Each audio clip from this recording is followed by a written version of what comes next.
Yo, selamat pagi, siang, sore, dan malam teman-teman semua Nusantara, baik dari dunia nyata, dunia maya maupun dunia satwa. Ketemu lagi dengan saya Dani Oktan dalam suasana marapannya Ramadan. Selamat menunaikan ibadah puasa untuk kita semua yang menjalankannya. Semoga kita semua tetap diberi kekusukan dalam beribadah, kelancaran rezekinya, dan juga kemudahan mendapatkan jodoh. Amin. Dan pada kesempatan kali ini saya ingin sedikit sharing tentang cara live recording, terutama menggunakan Cubase 5. Ada beberapa cara yang bisa kita lakukan. Seperti apa caranya? Ikuti terus video ini, jangan dilewatkan.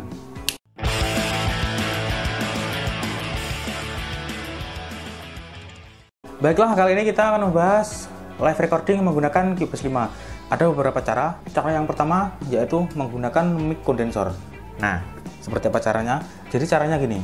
Ketika menggunakan mic condenser, kita hanya membutuhkan satu buah mic, satu buah sound card, satu channel, dan juga PC ataupun laptop untuk merekamnya.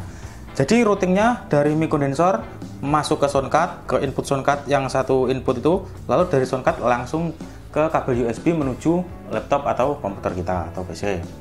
Nah, caranya yaitu sebuah mic condenser tadi kita posisikan di antara para pemain yang ingin main live recording. Bisa beberapa orang, bisa satu orang, bisa dua orang, atau beberapa langsung sekalian. Jadi input suaranya kita langsung mengambilnya dari sebuah mic tadi. Nah, cara seperti ini nantinya kita hanya bisa menggunakan satu track ya. Jadi satu suara semuanya itu hanya masuk ke dalam satu track dalam Cubase-nya. Jadi kita nggak bisa mixing yang macam-macam, nggak bisa memperbaiki jika ada salah-salah. Jadinya seperti itu ya seperti itu. Kalau jelek ya jelek, kalau bagus ya bagus. Jadi keprofesional atau kemahiran pemain sangat ditentukan dalam hal ini ya. Jadi gitu, ada beberapa orang, nanti di tengahnya ada mic condenser tadi. Jadi kita main, lalu vokal masuk ke dalam mic tadi ya. Jadi posisi mic sangat berpengaruh kepada hasil sound yang dihasilkan. Nah, itu. Menggunakan cara seperti ini ada kelebihan dan kekurangannya juga. Kelebihannya yaitu kita menjadi meringankan biaya produksi kita, jadi low budget dan juga praktis. Nah, bisa langsung main sambil record, jadi one take one shoot gitu ya, semacam itu kelebihannya. Dan kekurangannya adalah kita tidak bisa recording multitrack, kita tidak bisa mixing, jadi hasilnya ya hasil yang asli tadi, jadi hasil suara langsung itu. Jadi posisi mic itu sangat menentukan sekali bagaimana nanti suara yang bisa dihasilkan. Kekurangannya yaitu seperti itu. Lanjut ke cara yang kedua. Cara yang kedua adalah menggunakan sound card double channel atau dual channel atau dua input. Nah, ini adalah cara yang paling sering digunakan oleh para YouTuber ataupun cover-cover artis ataupun cover-cover musik, YouTuber cover itu ya. Mereka paling sering recording menggunakan cara ini. Cara ini bisa dilakukan ketika kita recording menggunakan satu alat, satu instrumen, dan juga satu mic atau satu vokal. Jadi satu alat, satu vokal, jadi ada dua. Nah, itu bisa orangnya sendiri, bisa main alat sambil rekam vokal langsung, live langsung cuma sendiri aja, atau bisa dua orang, yang satu khusus penyanyi, yang satu khusus player musiknya, main keyboard atau main gitar, biasanya seperti itu. Kita menggunakan cara ini bisa multi track recording, walaupun live kita tetap bisa multi track, yaitu satu track nanti bisa masuk mic-nya saja, yang satu instrumennya aja, jadi bisa di mixing. Dan keuntungan menggunakan cara ini yaitu seperti itu, kita bisa langsung recording, langsung syuting dalam waktu yang bersamaan. Inputnya bisa mecah jadi dua, yaitu vokal sendiri, instrumen sendiri, tapi hanya bisa satu vokal, satu instrumen kalau live recording. Jadi begitu ya, keuntungannya begitu. Untuk kekurangannya hanya cukup untuk digunakan dua channel tadi ya. Jadi routingnya dari instrumen masuk ke misalkan channel 1, instrumen masuk ke input channel 1, lalu mikrofon masuk ke input channel 2. Nanti dari soundcard itu dihubungkan ke PC ataupun laptop. Nanti di aplikasi Cubase kita bisa milih multitrack. Nah, track yang pertama bisa kita gunakan sebagai track vokal, dan track yang kedua kita gunakan sebagai track instrumen. Nanti kita bisa mixing satu persatu. Nah, kemudahannya seperti itu. Ya, lanjut cara yang ketiga. Nah, yang ini agak panjang sedikit. Cara yang ketiga adalah menggunakan mixer. Ada dua macam mixer, yaitu yang satu adalah mixer analog, yang dua adalah mixer digital. Nah, ada kelemahan dan keunggulan dari masing-masing menggunakan mixer analog ataupun digital. Nah, menggunakan mixer analog, routingnya adalah dari mixer bisa langsung masuk ke komputer. Tapi resikonya suara kalian kurang maksimal, karena kalau dari mixer analog langsung ke PC atau komputer atau alat perekam, itu bisa mengambil output dari mixernya itu menggunakan jack pon.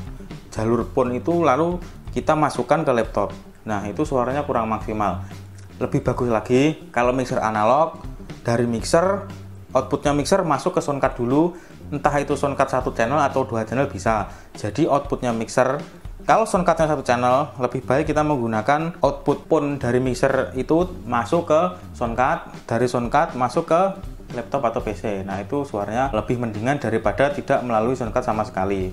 Suaranya bisa lebih bersih. Kalau kalian mempunyai soundcard yang dual channel, kita gunakan output L mixer bisa masuk ke input channel 1 dari soundcard. Yang R-nya mixer output bisa masuk ke channel 2 soundcard. Jadi LR output mixer masuk ke channel 1 dan juga channel 2 dari input soundcard. Lalu dari soundcard nanti masuk ke PC ataupun laptop. Keuntungannya kalau cara seperti itu kita bisa menggunakan multitrack. Nah, multitrack, tapi kalau multitrack nggak bisa banyak track, cuma ada 2 track, yaitu track L atau kiri dan juga track R atau kanan. Jadi misalnya kita melakukan panning pada mixer, nanti bisa masuk ke track L dan juga track R, kanan dan juga kiri.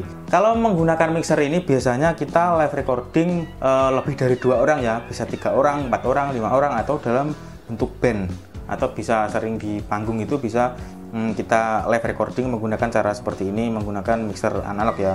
Kalau mixer analog kita membutuhkan soundcard sebagai penyambung dari mixer ke laptop. Kalau pakai mixer digital sebenarnya tidak jauh beda, hanya saja kalau mixer digital kalian tidak membutuhkan soundcard lagi, karena biasanya di mixer digital itu sudah ada USB out dari mixernya, bukan USB in ya, USB out dari mixer langsung ke PC atau laptop, tidak membutuhkan soundcard. Dan juga ini bisa langsung kita split channel seperti yang mixer analog, tapi kita tidak membutuhkan soundcard karena sudah bisa langsung dari mixer ke laptopnya.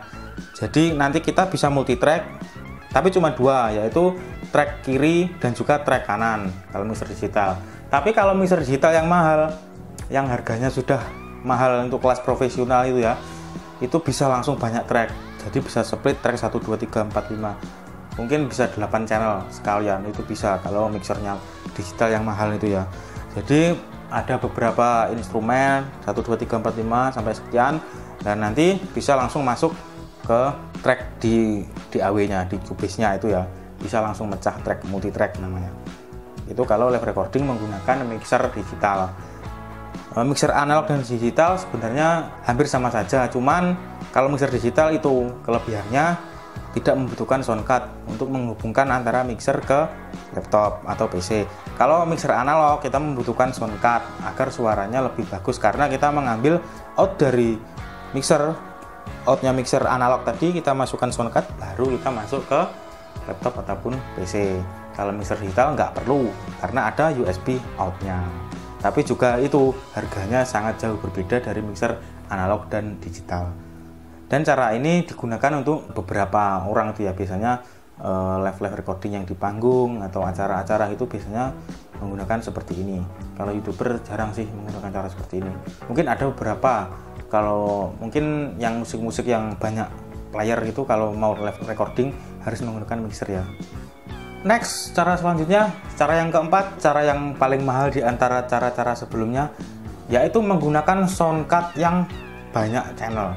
Udah bukan multi channel, udah bukan dual channel, itu bukan quarter atau apalah itu. Ini adalah cara yang paling mahal yang biasa digunakan oleh kelas profesional, oleh artis ataupun udah band-band yang gede itu ya.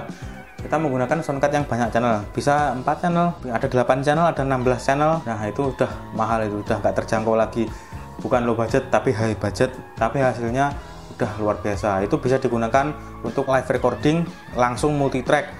Multitracknya langsung udah banyak, tergantung berapa input soundcardnya. Nah misalnya soundcardnya 8 input, kita bisa langsung track dengan 8 instrumen, dan juga multitrack bisa pecah menjadi 8 pada DAW nya. Itu udah enak banget tuh. misalnya nanti ada yang salah pada salah satu tracknya, nanti bisa dibenerin. Cara-cara yang sebelumnya kan nggak bisa, maksimal cuman 2 track. Tapi kalau pakai mixer yang mahal tadi bisa banyak track. Kalau mixer-mixer biasa menggunakan mixer digital biasa itu kebanyakan cuma bisa 2 track, L dan R. Kalau menggunakan soundcard yang mahal ini, kita langsung banyak track, bisa 8 track, bahkan 16 track. Jadi sekali main itu satu full band itu bisa langsung kerekod semuanya dengan track terpisah di DAW-nya. Nah, kira-kira seperti itu video kali ini. Oke, semoga video ini bisa bermanfaat untuk kita semuanya, paling tidak bisa menambah wawasan dan juga informasi tentang recording, tentang live recording ya. Buat kalian yang menyukai video ini, bisa kalian klik tombol subscribe, tombol loncengnya, dan juga klik like, ataupun juga kalian komen-komen di bawah. Mungkin ada request apa gitu, atau tanya-tanya apa, kalian bisa komen. Dan bisa juga kalian share ke beberapa grup-grup WhatsApp, grup Telegram, grup lain, atau grup apapun itu. Siapa tahu bisa berbagi informasi yang bermanfaat. Oke, terima kasih sudah menonton video ini. Sampai ketemu lagi pada video selanjutnya. Yuk.